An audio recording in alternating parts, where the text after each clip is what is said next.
नमस्कारम, जय श्री राम।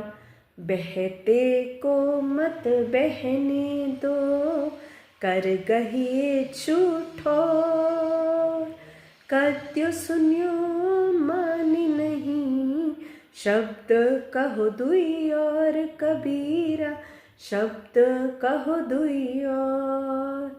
कबीर जी इस दोहे में क्या कह रहे हैं? वो कहना चाह रहे हैं कि don't let the river flow aimlessly, make it reach a destination. We should always have an aim in life.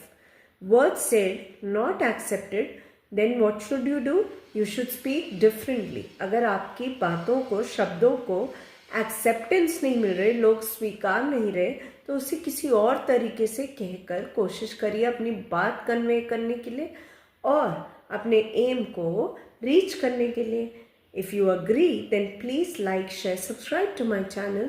Thank you to all the followers and all the subscribers. Thank you. Have a good day.